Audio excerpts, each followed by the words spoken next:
Welcome to all my dear students. In today's session, we will just look into our Unix operating system standards.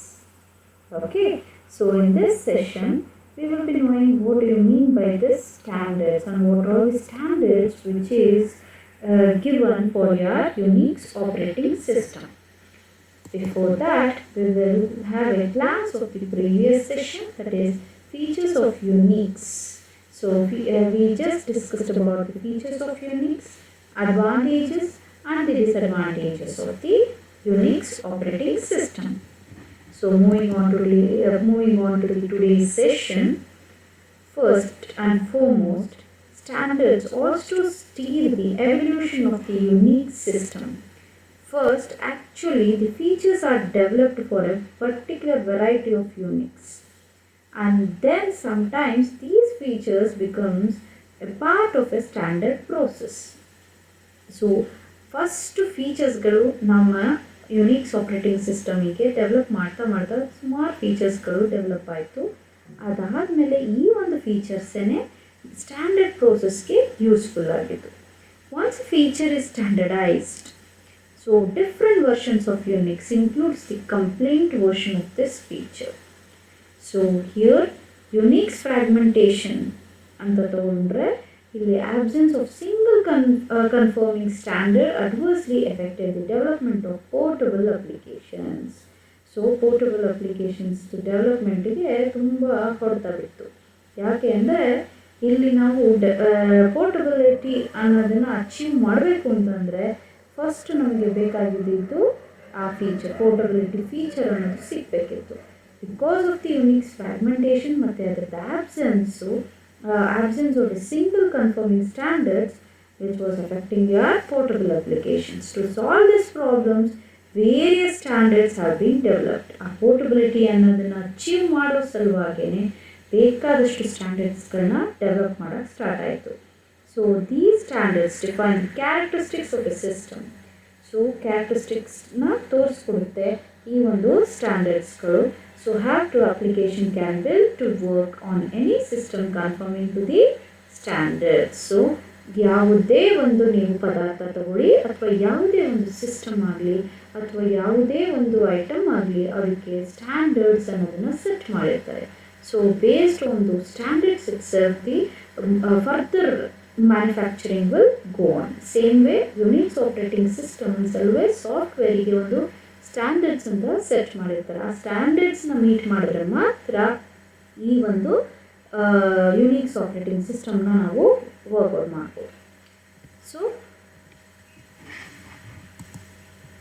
coming on to the Unix standards, the first and foremost standard was the System 5 Interface Definition.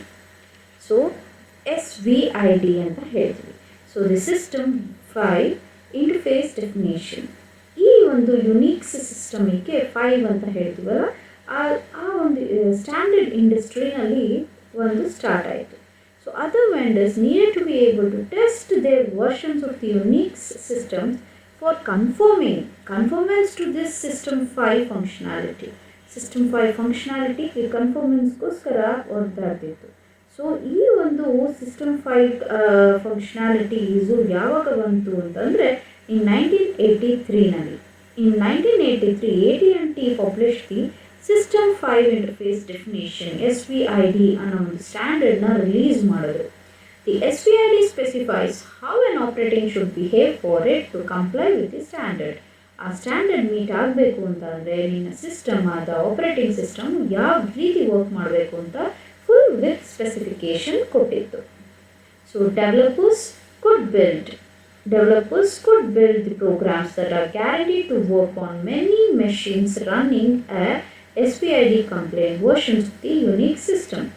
ಈ SVID specifies ಏನು ಮಾಡುತ್ತೆ, ಇದು ಯಾವ ರೀತಿ behave ಆಗಬೇಕು, ಯಾವ ರೀತಿ work ಆಗಬೇಕು, ಯಾವ ರೀತಿ ಇರಬೇಕು ಅನ್ನೋದು ಪ್ರತಿ ಒಂದೂ ಅಲ್ಲಿ ಬೌಂಡ್ರಿನ ಫಿಕ್ಸ್ ಆಗಿತ್ತು. ಆ ಒಂದು ಮೀಟ್ ಮಾಡಿದ್ರೆ, ಆ ಸ್ಟ್ಯಾಂಡರ್ಡ್ಸ್ನ ಮೀಟ್ ಮಾಡಿದ್ರೆ ಮಾತ್ರ ಅಲ್ಲಿ ನಮಗೆ ಈ ಒಂದು SVID ಅನ್ನೋ ಒಂದು ಸ್ಟ್ಯಾಂಡರ್ಡ್ಸು ಸಿಗ್ತಿತ್ತು ನಮ್ಮ ಯುನಿಕ್ಸ್ ಆಪರೇಟಿಂಗ್ ಸಿಸ್ಟಮ್ಗೆ. ನೆಕ್ಸ್ಟ್ ಟೈಪ್ ಆಫ್ ಸ್ಟ್ಯಾಂಡರ್ಡ್ ಅಂದರೆ POSIX ಅಂತ ಹೇಳಿದ್ವಿ. POSIX. Okay, it's an independent effort. ಏನಿದು POSIXು?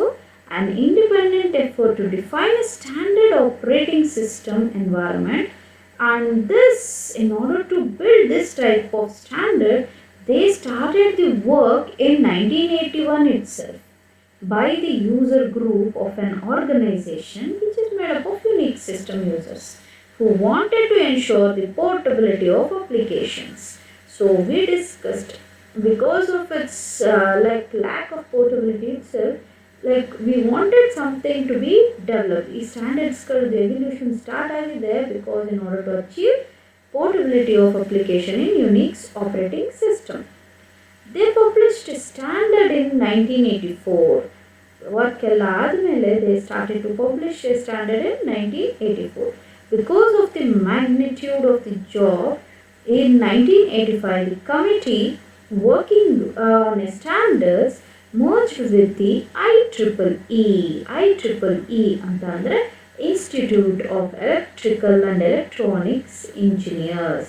So they did one project which is called as 1003. So P1003 was the one project they started. The goal of this P1003 was in order to establish a set of American national standards like Standards Institute ಅಂದರೆ ANSI standards ಅಂತ. ಈ ANSI ಅನ್ನೋದು ನೀವು ಕೇಳಿರಬಹುದು. ಯಾವುದರಲ್ಲಿ? ANSI C ಅಂತ text book ನೋಡಿದ್ದೀರಾ ಅಲ್ವಾ? Yes, ANSI is nothing but a standard which was given for the C language also. So same way for our Unix operating system, this ANSI Institute also worked along with this in order to release the POSIX standards. Okay, the standards that various working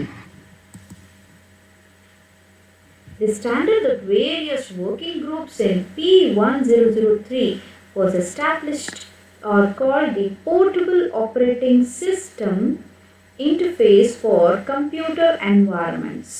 So they called this as a POSIX. POSIX ಅಂತ ಹೇಳಿದ್ರು.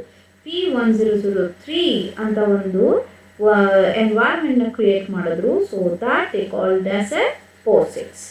So POSIX is a family of standards that defines the way applications interact with an operating system. So ಯಾವ ರೀತಿ ಅದು interact ಆಗುತ್ತೆ ಅನ್ನೋದನ್ನ ಹೇಳ್ತಾ ಹೋಗುತ್ತೆ. Among the areas covered by the POSIX standards are system calls, libraries, tools, interfaces, verifications and testing, real-time features, securities. So ಇದೇ ಥರ tools ಆಗಿರಬಹುದು ಅಥವಾ ವೆರಿಫಿಕೇಷನ್ ಕೋಡ್ಸ್ ಆಗಿರಬಹುದು ಅಥವಾ ರಿಯಲ್ ಟೈಮ್ ಫೀಚರ್ಸು. ಸೊ ಇವನ್ ಎಲ್ಲನೂ ಈ ಎಲ್ಲ ಥರದ ಏರಿಯಾಸ್ಗಳನ್ನು ಕವರ್ ಮಾಡಿತ್ತು ಈ POSIX. POSIX standards that has been received was most attention. ಅಂದರೆ ಯಾವುದು POSIX ಸ್ಟ್ಯಾಂಡರ್ಡ್ಸ್ಗಳಿಗೆ ಜಾಸ್ತಿ ವ್ಯಾಲ್ಯೂಸ್ ಸಿಕ್ಕಿತ್ತು ಅಂತಂದರೆ P1003.1 version, also known as POSIX.1 ಅಂತ ಹೇಳ್ತಾರೆ, which defines the system interface. System interface ಬಗ್ಗೆ ಅದು ಜಾಸ್ತಿ ಕಾನ್ಸಂಟ್ರೇಟ್ ಮಾಡಿತ್ತು. Next P1003.2 also known as POSIX.2 which deals with shells and utilities. Shells ಮತ್ತು ಯುಟಿಲಿಟೀಸ್ ಮೇಲೆ ವರ್ಕ್ ಮಾಡಿದ್ದಂಥದ್ದು. ನೆಕ್ಸ್ಟು ಅದೇ ರೀತಿ POSIX 1003.3 which covers a testing methods for POSIX compliances. And last POSIX 1003.4 which covers real-time extensions. So if you just look into all these four types, these standards ಪ್ರತಿಯೊಂದೂ standard with versions. So ಪ್ರತಿಯೊಂದು ವರ್ಷನ್ಸಲ್ಲೂ ಹೊಸ ಏರಿಯಾಸ್ಗಳನ್ನ ಅದು cover ಮಾಡ್ಕೊಂಡು ಬಂದಿದೆ. First system interface ಆದರೆ, ಆಮೇಲೆ shells and utilities, ಅದಾದಮೇಲೆ POSIX compliance testing methods ಮೇಲೆ ವರ್ಕ್ ಆಯಿತು. ನೆಕ್ಸ್ಟು ರಿಯಲ್ ಟೈಮ್ ಎಕ್ಸ್ಟೆನ್ಷನ್ಸ್ ಮೇಲೆ. So this POSIX has been endorsed by National Institute of Standards and Technology, NIST ಅಂತ ಕರಿತೀವಿ, which previously known as, ಅಂದರೆ ಮುಂಚೆ ಅದನ್ನು ಏನಂತ ಕರಿತಿದ್ರು ಗೊತ್ತಾ? ನ್ಯಾಷನಲ್ ಬ್ಯೂರೋ ಆಫ್ ಸ್ಟ್ಯಾಂಡರ್ಡ್ಸ್ ಅಂತ ಕರಿತಿದ್ರು, NBS ಅಂತ ಕರಿತಿದ್ರು. That has been renamed as national institute of standards and technology ಅಂತಾರೆ. ಅದ್ರ ಜೊತೆಗೆ as a part of the Federal Information Processing Standards FIPS ಜೊತೆಗೂ ಸಹ ವರ್ಕ್ ಮಾಡಿದ್ದಾರೆ. The FIPS must be met by computers purchased by the US federal government ಅಂತ ಹೇಳಿದ್ರು. ಅಂದರೆ ಈ FIPS ಯಾವಾಗ ನಮಗೆ ಕೊಡುತ್ತೆ, ಯಾವಾಗ ಕಂಪ್ಯೂಟರ್ಸ್ನ ನಾವು US ಫೆಡರಲ್ ಗವರ್ಮೆಂಟಿಂದ ಪರ್ಚೇಸ್ ಮಾಡ್ತೀವಿ, on that time it will gives us this standard. Okay, so next type of standard is the X open consortium ಅಂತ ಹೇಳ್ತೀವಿ. ಸೊ ಕಾನ್ಸರ್ಟಿಯಮ್ ಅಂತ ಹೇಳಿದಾಗ this X open, what is this? This is the another way that the vendors address the problem posed by competing versions of the Unix was to set the standards that an operating system could meet to be a Unix. ಅಂದರೆ ಎಷ್ಟು ಪ್ರಾಬ್ಲಮ್ಸ್ಗಳು pose ಆಗ್ತಿರುತ್ತೆ ಏನಕ್ಕೆ? Because many ವೇರಿಯಂಟ್ಸ್ಗಳು, ಎಷ್ಟೊಂದು varieties of versions of ಯುನಿಕ್ಸ್ಗಳು ಬರೋಕ್ಕೆ start ಆಯಿತು. So ಅದು ಒಟ್ಟಿನಲ್ಲಿ ಯಾವುದೇ ವರ್ಷನ್ಸ್ ಬರಲಿ, ಸೊ ಅದು ಯಾವುದನ್ನು ಮೀಟ್ ಮಾಡಬೇಕು? ಯುನಿಕ್ಸ್ ಅನ್ನೋ ಒಂದು ಸ್ಟ್ಯಾಂಡರ್ಡ್ಸ್ನ ಮೀಟ್ ಮಾಡಬೇಕಿತ್ತು. ಸೊ ಆ ಒಂದು ಸ್ಟ್ಯಾಂಡರ್ಡ್ನ ಸೆಟ್ ಮಾಡೋಕ್ಕೋಸ್ಕರನೇ ಈ ಒಂದು X open and international consortium of computer vendors established in 1984ನಲ್ಲಿ ಎಸ್ಟಾಬ್ಲಿಷ್ ಆಯಿತು. ಈ X open adopted existing standards and interfaces without developing its own standards. ಅಂದರೆ ಸೊ ಯಾವುದೇ ಥರ ಇದೇನು ಮಾಡ್ತು, ಏನು ಎಕ್ಸಿಸ್ಟಿಂಗಲ್ಲಿ ಇದೆಯೋ ಸ್ಟ್ಯಾಂಡರ್ಡ್ಸು ಅದನ್ನು ಅದು ಕ್ಯಾರಿ ಓವರ್ ಮಾಡಿಕೊಳ್ತು. ಅದರದ್ದೇ ಆದ ಹೊಸದಾಗಿ ಕ್ರಿಯೇಟ್ ಮಾಡೋದು ಅಂತಲ್ಲ, ಇರೋದನ್ನು ಕ್ಯಾರಿ ಓವರ್ ಮಾಡಿಕೊಂಡು ಈ ಗೋಲ್ನ ರೀಚ್ ಆಗೋಕ್ಕೆ ಟ್ರೈ ಮಾಡಿದ್ರು. The goal of X open was to standardise the software ಇಂಟರ್ಫೇಸಸ್ಗಳು ಏನಿತ್ತು ಅವುಗಳನ್ನ ಸ್ಟ್ಯಾಂಡರ್ಡೈಸ್ ಮಾಡಬೇಕಾಗಿ ಬಂದಿತ್ತು. ಸೊ ಇಲ್ಲಿ they did this by publishing their common application environment CAE which was based on the, ಇದು ಯಾವುದ್ರ ಬೇಸ್ ಮೇಲೆ ಆಯಿತು? SVID ಅನ್ನೋ ಒಂದು ಸ್ಟ್ಯಾಂಡರ್ಡ್ಸು ಮತ್ತು POSIX ಸ್ಟ್ಯಾಂಡರ್ಡ್ಸು ಎರಡನ್ನೂ ಒಳಗೊಂಡು ಎಕ್ಸ್ ಓಪನ್ ಕಾನ್ಸರ್ಟಿಯಮ್ದು ವರ್ಕ್ ಆಗ್ತಿತ್ತು ಈ CAE. Okay, in 1992 X open announced XPG4, which includes updates to specification in XPG3 and many new interface specifications with a strong emphasis on interoperability between systems. So this is what is needed. They started with the interoperability of between the systems. So in 1996 X Open, which merged with the OSF ಅಂತಂದರೆ open software foundation in order to form the open group. So X open consortium ಹೋಗಿ ಈ ಒಂದು OSF ಜೊತೆಗೆ combine ಆಗಿ ಅದರದ್ದು ಜೊತೆ ಈ X open ಕಾನ್ಸರ್ಟಿಯಮ್ ಎರಡು ಮಿಕ್ಸ್ ಆಗಿ they form one more group which is called as open group ಅಂತ ಹೇಳಿದ್ರು. So this open group and single unique specification ಅಂತ ಹೇಳ್ತೀವಿ. ಸೊ ಈ open group was formed in 1996 when the Open Software Foundation and X-Open got merged. The Open Group is a consortium whose members includes computer vendors, software companies and end user organization. ಈ ಗ್ರೂಪಲ್ಲಿ ಯಾರ್ಯಾರು ಇದ್ರು ಅಂದರೆ ವೆಂಡರ್ಸ್ಗಳಿದ್ರು, software companies ಇದ್ರು, ಹಾಗೆ end ಯೂಸರ್ಸ್ಗಳು ಯಾರ್ಯಾರು ಆರ್ಗನೈಸೇಷನ್ಸ್ಗಳು ಅಂತ ಹೇಳ್ತಾರೋ ಅವರೆಲ್ಲರೂ ಇನ್ವಾಲ್ವ್ ಆಗಿದ್ರು ಈ ಓಪನ್ ಗ್ರೂಪ್ ಕಾನ್ಸರ್ಟಿಯಮ್ ಒಳಗೆ. Okay, so their vision, the vision, the main they targeted on expanded from the X Open and the OSF is to foster the boundaryless, ಏನಂತ ಹೇಳ್ತೀವಿ, it's just a boundaryless information flow that will enable to access to integrated information within and among enterprises, which is based on the open standards and global interoperability. Their specification of Unix is only the part of this broad mission. So ಈ ರೀತಿ work ಮಾಡಿಕೊಂಡ್ರು. ಇಲ್ಲಿ open ಗ್ರೂಪ್ನವರು ತಿರ್ಗಾ ಹೇಳಿದ್ರು, in 1997 the open group developed an enhanced version of a single Unix specification called version 2 ಅಂತ ಹೇಳಿದ್ರು. So ಈ version 2 unique specification, single unique ಸ್ಪೆಸಿಫಿಕೇಶನ್ನ ವರ್ಷನ್ 2 ಅಂತ ಕರೆದ್ರು.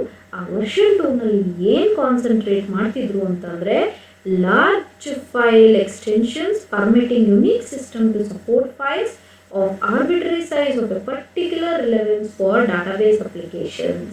And also it was dealing with the dynamic linking extensions and that permits applications in order to share the common code across the applications. So ಪ್ರತಿಯೊಂದು ಏನು ನೀವು simplified software ಅಂತ ಹೇಳ್ತೀರಾ ಆ ಸಾಫ್ಟ್ವೇರ್ನ ಮೇಂಟೆನೆನ್ಸು ಸಹ ಅದು ಮಾಡಲಿಕ್ಕೆ ಹೋಗ್ತಿತ್ತು. ಓಕೆ, ಸೊ ನೆಕ್ಸ್ಟು ಅದಲ್ಲದೆ changes known as the n-bit cleanup ಅಂತ ಹೇಳ್ತೀವಿ. n-bit cleanup and removing hardware data length dependencies and restrictions, enabling the move to 64-bit processors. 64-bit processorsಗಳನ್ನ ಯೂಸ್ ಮಾಡಲಿಕ್ಕೆ ಅನುಕೂಲ ಮಾಡಿಕೊಡ್ತು. Next versions 2 also got into a changes known as the year 2000 alignment designed to minimize the impact of the millennium rollover. So extended threads functions ಮೇಲೆ work ಮಾಡಿತ್ತು, allowing significant performance gains on a multiprocessor hardware. Multiprocessor hardwaresಗಳು ಮತ್ತು increased ಅಪ್ಲಿಕೇಶನ್ಸ್ಗಳನ್ನ ಥ್ರೂಪುಟ್ಟನ್ನು ಜಾಸ್ತಿ ಮಾಡಲಿಕ್ಕೋಸ್ಕರ use ಮಾಡಿರೋವಂಥ ಕೆಲವು ಫಂಕ್ಷನಾಲಿಟೀಸ್ಗಳನ್ನ, thread ಫಂಕ್ಷನಾಲಿಟೀಸ್ಗಳನ್ನ ಹಾಕ್ತಾ ಬಂದರು. Alignment with the latest POSIX standards, which includes real-time features. So you can just check it out. Many features was incorporated in this open group and the single unique specification version 2. So ಇಲ್ಲಿ ನಾವು ನೋಡಬಹುದು ಸುಮಾರು ಫೀಚರ್ಸ್ಗಳಲ್ಲೇ ನಮಗೆ ಜಾಸ್ತಿ cover ಆಗಿರುವಂಥದ್ದು. ಅಂದರೆ ನಮಗೆ ಇಲ್ಲಿ ಥ್ರೆಡ್ ಫಂಕ್ಷನಾಲಿಟಿಯಿಂದ ನಮಗೆ ಅಪ್ಲಿಕೇಶನ್ ಥ್ರೂಪುಟ್ಟು ಜಾಸ್ತಿ ಆಯಿತು, ಮಲ್ಟಿ ಪ್ರೊಸೆಸರ್ ಕಾನ್ಸೆಪ್ಟ್ ಬಂತು, ರಿಯಲ್ ಟೈಮ್ ಫೀಚರ್ಸ್ಗಳು ವರ್ಕ್ ಆಯಿತು. ಸೊ ಇದೆಲ್ಲ ಏನು the single unique specification version 2. So ಆ ಒಂದು ವರ್ಷನ್ 2ನಲ್ಲಿ ವರ್ಕ್ ಆಗಿರುವಂಥದ್ದು. So this contains 1434 programming interfaces while the original single unique specification had 1170. Okay, so ಇಷ್ಟು ಪ್ರೋಗ್ರಾಮಿಂಗ್ ಇಂಟರ್ಫೇಸಸ್ಗಳನ್ನ ವರ್ಕ್ ಮಾಡೋದು. What they had a goal? They had a goal of to improve the interfaces. Okay, so programming ಇಂಟರ್ಫೇಸಸ್ಗಳನ್ನ improve ಮಾಡಬೇಕು ಅಂದ್ಕೊಂಡಿದ್ರು. That they achieved at the end of the version 2. Okay, so ನಾವು we will move on to the single unique specification version 3. Version of the single unique specification was released in 2003 ನಲ್ಲಿ release ಆಯಿತು. So it was developed by the Austin Group, created the single unique specification version 3 by revising, combining and updating a collection of diverse unique standards.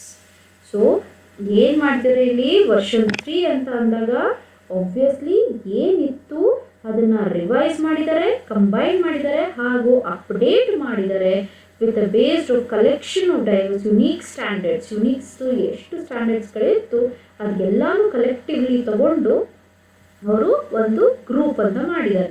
So ಅದರಲ್ಲಿ including ISO/IEC 99451, 99452, IEEE standards 1003.1 ಮತ್ತು 3.2 ಅಂದರೆ POSIX 1 ಮತ್ತು POSIX 2 and the base specification of the open group single unique specification ಇಷ್ಟೂ ಸಹ ಅವರು consider ಮಾಡಿದ್ದಾರೆ. The revision of the base specification and updating and were made as a goal minimizing the number of changes. So and updating of open cursus ಸ್ಪೆಸಿಫಿಕೇಶನ್ಸ್ಗಳನ್ನ ಅವ್ರುಗಳು ಅದನ್ನೇ ಗೋಲ್ ಆಗಿ ಇಟ್ಕೊಂಡು they have made it a good change in this type of version 3. Okay, so here like confirming the earlier version of the standards to bring them into conformance with the new standard. They wanted a new standard to be released. That's what they said. It is a version 3. Besides of the base specification, ella base specification besides the single unique specification version 3 includes an updated open cursus specification. So ಇಷ್ಟನ್ನು ನಾವು version 3 ನಲ್ಲಿ ಕಾಣಬಹುದು.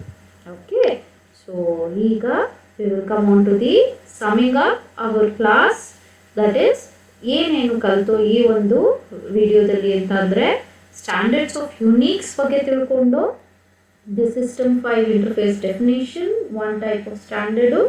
Next POSIX ಅಲ್ಲೇ ನೀವು ನೋಡಿದ್ರಿ POSIX 1 POSIX 2 ಆಮೇಲೆ P1003.3 ಮತ್ತು 3.4 ಇಷ್ಟು ನಾವು 4 ತರಾವರಿನ ನೋಡ್ದು.